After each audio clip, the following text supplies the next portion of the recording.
Chris, I'm the day-to-day apologist. Have you ever heard this question asked before?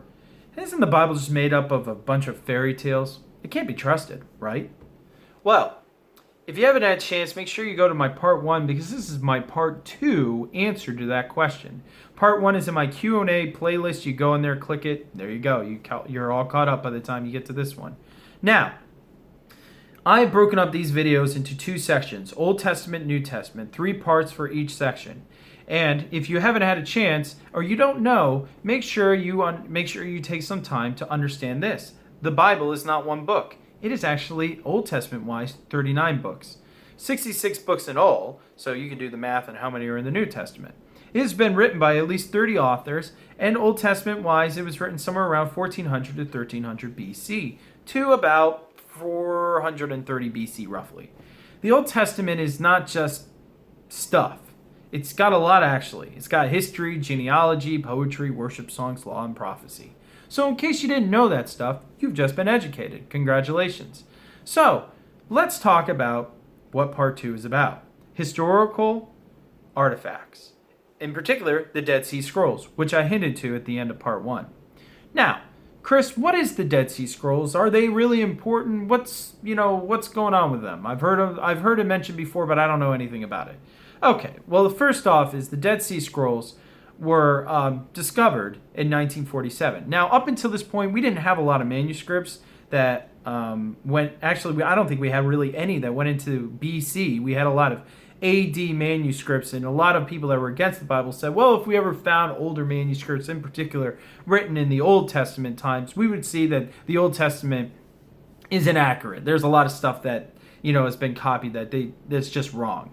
Well, in 1947, a young shepherd was looking for his sheep, and he was tossing rocks in a cave looking for his sheep, and he heard a crashing noise. Sounded like pottery. He climbed into the cave in a place called Qumran, and lo and behold, he found a bunch of broken pottery, with a few actually had some papyrus in them, and he took them to his other shepherds, and they took them to a historian and sold them for a pretty penny.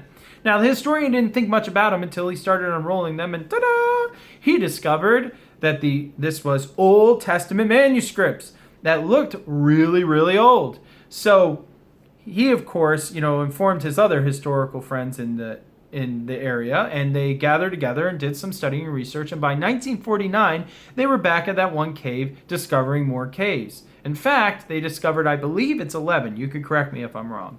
And in Cave 4 in particular, they discovered at Qumran 15,000 fragments from some 574 manuscripts were found in that cave alone. They found a treasure trove of pottery that was still sealed, that they could tell by looking that were very, very old. And when they opened them up, they discovered all sorts of texts, all sorts of stuff. But in particular, they discovered Old Testament manuscripts.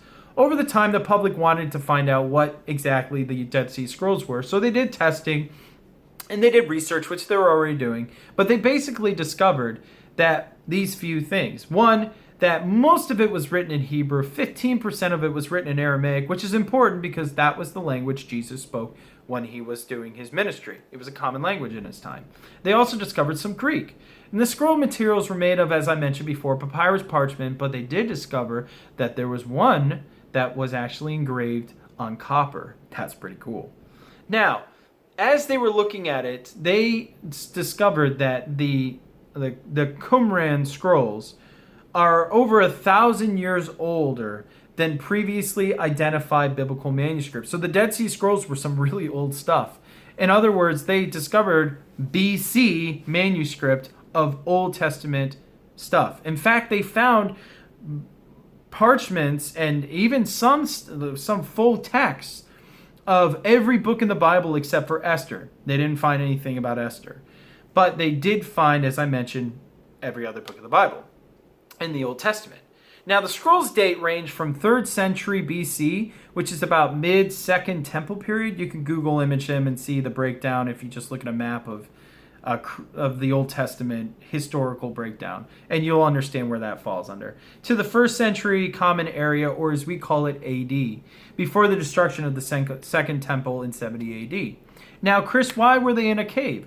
Well, they were basically in a cave because the sect of people who were against the Pharisees and Sadducees, the sect was around the time of Jesus. They grabbed a bunch of old manuscripts that they got their hands on.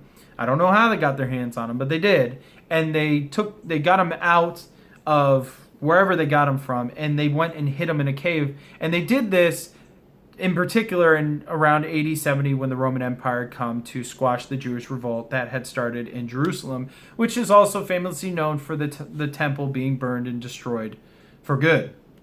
Now, Chris, are there other historical artifacts besides the Dead Sea Scrolls? I mean, that was really cool, and I learned things I never knew before.